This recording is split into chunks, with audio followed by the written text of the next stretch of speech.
quarantine break. I'm Kiana, founder of Eat Soccer, and I'm so excited that this afternoon session is going to include James, and he's a recording engineer. And the title of our overall session is Engineering the Next Big Hit. Thank you so much for joining us. Oh, no problem. Thank you, Kiana. What sparked your interest in pursuing a career in music? Well, it all started when I was like a sophomore in high school. Like I've always like grew up playing piano, so like my mom really was like the one to inspire me in terms of like that the field of music. But I wasn't really sure if that was like the type of job or type of career I wanted to pursue. But it wasn't really until like my junior year of high school when my friend Duncan, he actually introduced me to like Pro Tools and like that whole world of making beats and stuff like that.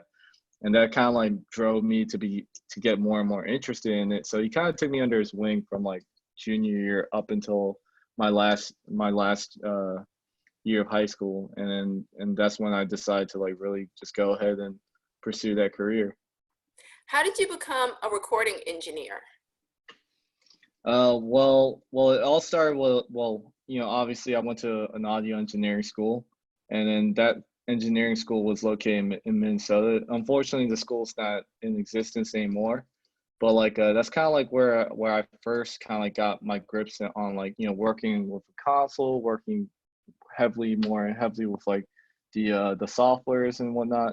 But like also just like it wasn't until like really I moved to Atlanta that I really got my foot in the door, and that's when Bill, he was my mentor coming up and stuff like that, and still is today. But like he was actually the one that kind of like really pushed me and kind of gave me helped me lay down my foundations into becoming a full-fledged audio engineer.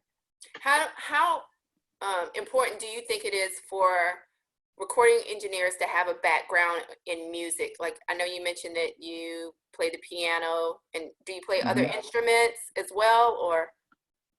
Yeah, I do. I play a little bit of guitar, like not very well. I'm more of a piano player than anything, but but I think it's important just because of the fact that like because you're dealing with notes, like if you can't really like understand like what a C from a D to E to F to G, if you can't really hear those notes, I think that will affect you heavily in terms of the styles that we do, because nowadays like with the most popular genre currently is rap music, and so you're dealing a lot with like auto-tune and trying to find the keys and trying to like match like what notes they're singing, and so you gotta like kind of like adjust to like those notes. But if you can't really hear those notes, then that actually might be much more difficult on your end.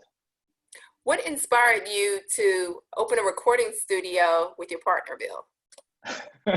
Well, honestly, like we've always like talked about this even prior to our where we moved when we moved into our Atlanta location, the current one off of Bishop Street. That was kind of always a dream of Bill's to like move to California. My dream was always to move to Atlanta to start my career, but I mean, obviously, like if it was up to me, I would probably try to move to like New York or something like that. But at the time, like New York's prices, well, I know you've lived in New York, and like their Yeah. prices were ridiculous. I mean, California's ridiculous too, but it's not as bad as New York, obviously. But like we tried different areas like Miami. I think we took a summer where we went down to Miami to scout kind of like the areas and like kind of see like kind of get a feel for the city. We tried Miami and San Francisco, and we kind of drove around California. We ultimately just settled on Los Angeles. So like that was kind of like the driving point. But really, like like Bill was the mastermind behind the, hey man, this is an opportunity. Like if we do it, we can partner on the studio, and I just kind of took that leap of faith and just decided to go about it. What are some of the strategies you and Bill use to generate buzz for your studio with musical artists? Because I know, Well, I mean, especially in Atlanta, there were already other established studios there.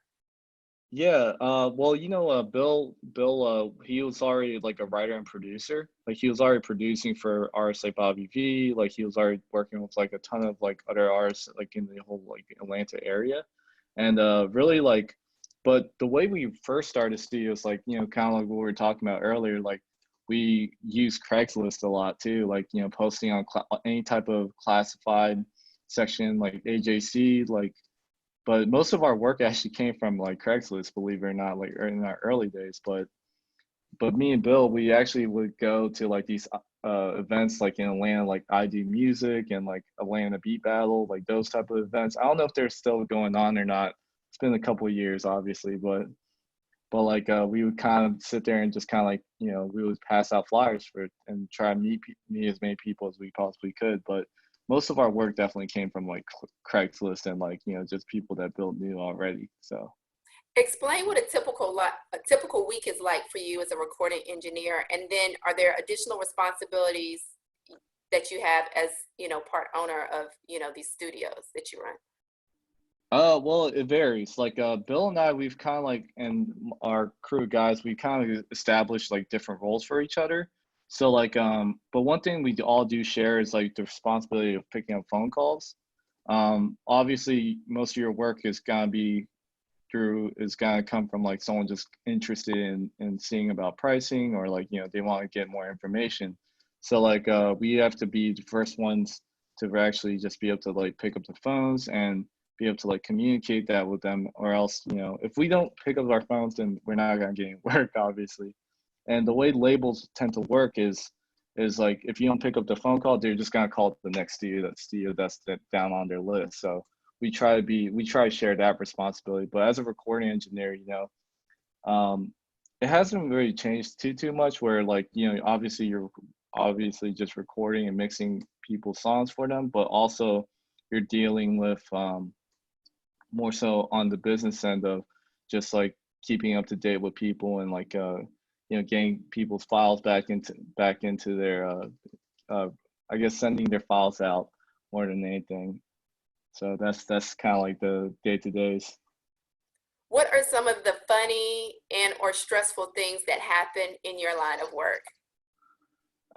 The most stressful thing, let's see here. Well, like for this most stressful thing, I can tell you like there was a project I was working on. This producer named Pierre Bourne. Right a week before his debut album was about to drop, we were trying to get all the songs prepared to send off for mastering. But like Pierre trusted me with like getting all the files prepared. So like that was just a lot of responsibility on my end, and Yeah. because this is like his first like major release, like it was a lot of pressure on my shoulders because I wanted to make sure everything was perfect for Pierre. So, you know, he didn't have to worry about anything, and just like once the project came out, then it was just good to go. But I think there's a lot of pressure just on everyone because like we all want this project to do well, and it actually did do very well. So like I'm very thankful for that. And probably the most funniest thing is like I'm not gonna name the artist, but like I'm actually Korean, by the way. Uh-huh. But one artist came in one day and then he just like looked at me and he said like, I mess with your kind. And I'm like, mess with my kind. And then like, but it's just a joke, you know, more than anything. And then like he gave me the nickname Chinaman. So anytime he comes into the Oh studio, my he calls me goodness. Chinaman. But I never told him I'm Korean, so that's probably. Has there been a musician you've had a chance to work with that was like a fan moment for you? Because I know you've worked with like Oh, a ton of like really celebrated artists. yeah, definitely. One of them will probably I can name three off the top of my head. One was Nas, the old school Nas, you know, like '95 Illmatic Nas. The other was Andre 3000, and then the other was Snoop Dogg, actually. Wow, that's amazing. Yeah. Did you know ahead of time? Did you have a heads up like that they were coming in, or was it like, hey, we have a special client, and it just kind of took you by surprise? And did you do any extra Oh, prep, like, okay, this person's coming in, I got to make sure? oh, I mean, like Nas and like Andre 3000, we knew were coming in. So like Bill kind of like Ari was like, okay, we're gonna keep a tight ship today. You know, like I mean, we keep a tight ship every day, but even a tighter ship today. Yeah. And we actually for Snoop, like that was kind of like unexpected because like I was actually supposed to work with one of his guys, his artists that were signed under him, and I didn't think he was gonna be coming or like be there or whatever. And then like he just happened to be there with Warren G that day, and we kind of chopped it up. Nice. Can you tell us some interesting things, whether it's about being a recording engineer or working in the music industry that the average, music fan wouldn't know?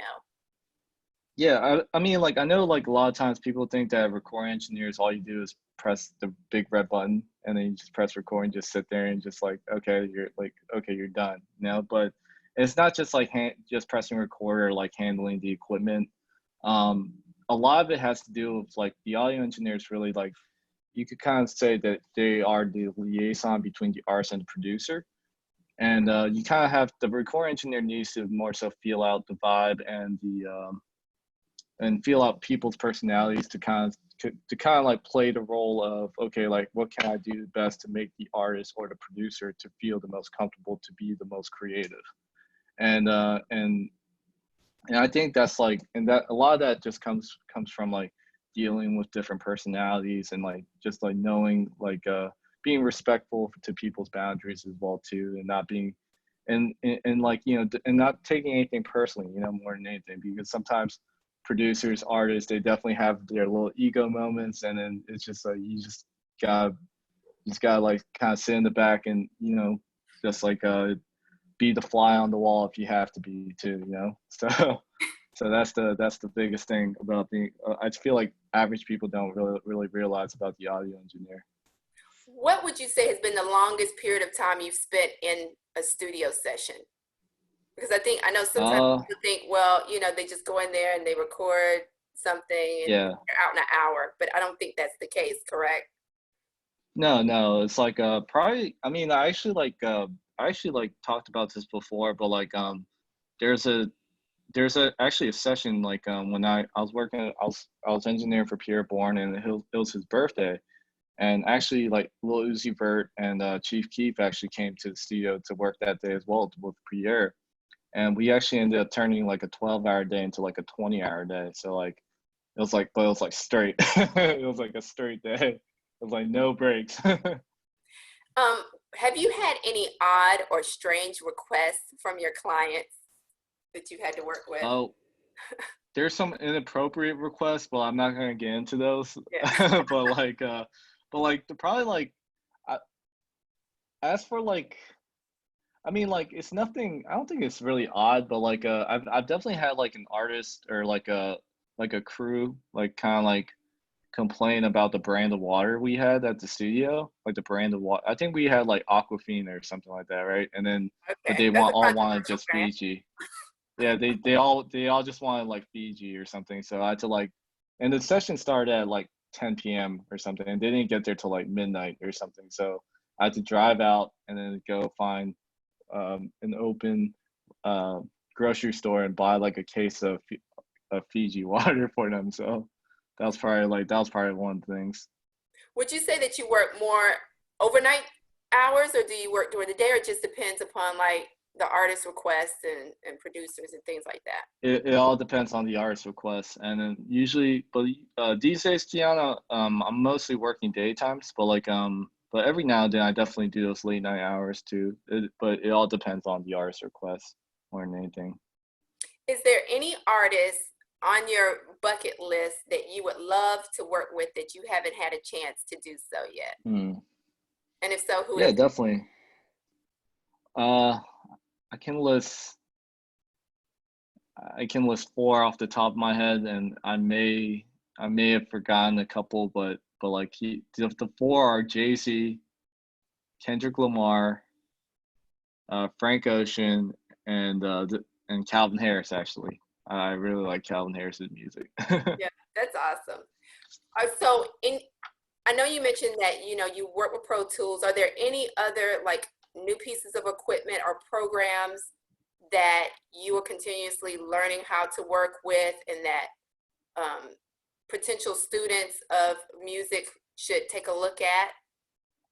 Yeah, totally. I mean, like I know nowadays, like a lot of people are on Fruity Loops, like especially when it comes to like music making software. But Fruity Loops has like that's one program I've been actually trying to push myself to learn just to get more familiar with, and just so if there's any type of issue with like where a producer comes in and they're like trying to figure out how to get the files out, then I can actually, help accommodate with that as well too, because nothing it sucks when, like, you're coming into a recording studio and you're asking an audio engineer like, hey, like, I don't know how to do something, but the audio engineer doesn't know how to do that certain thing either, Uh-huh. so knowledge is power. For students who are interested in learning more about becoming recording engineers, what resources would you suggest? And then how can they get their foot in the door at a studio to either intern or learn under someone even like yourself? Well, obviously, like, YouTube's a great place to start. Like a lot of places, a lot of things that I learned off of personally was through YouTube as well. But if the students like really, if the person is really serious about it, I highly recommend trying to like attend some sort of recording school, just because it really like helps you like lay your foundations down more than anything. And I know, like, for the most part, like a lot of kids that go to those recording schools, they want to be able to like create beats and, like, they just want to do that. But then, like, obviously it's a college, so they need to have some sort of accreditation. So you have to go through those general credits as well too. But if they're really serious, then, like, you should totally look into like going to like one of these like recording schools, because believe it or not, like most recording studios, they actually require, actually, like, they prefer taking in students that are like in some sort of like recording school, rather than, like, just picking someone up just randomly who just like says that they want to do it. Because for most as a recording studio owner, I kind of would like to see that, like, okay, they kind of made the effort of trying to get an education in this, and are like it seems like they're very serious about taking this further as well too. Lastly, what's the best piece of career advice that you would give your younger self? uh, be patient, and because everything will work out okay. But like, but also, but no, just but stay hungry, and and never stop being a fan first more than anything, because it's easy to get caught up in this industry, and just kind of like be very jaded, I guess is the word. And when you kind of lose that first feeling of why you got into it, it's very hard for you to, like, keep a career going, especially if you're not even like having fun doing it anymore. So So where can our viewers learn more about the studios that you have? well, we have a website called thebluerecorders.com. We have two recording studios that you can kind of like look at it. Bill actually designed the website, so he takes a lot of pride in that, and it looks awesome too. So it's www.bluerecorders.com, and you can actually select between west or south, and there's a lot of pictures up there with our team, and if you're looking to like book a studio session or anything with like that, then there's information about that as well too. Awesome. Thank you so much for sharing your inspirational journey with us, James. And that'll be it for this session. See y'all on Friday. Thanks. All right.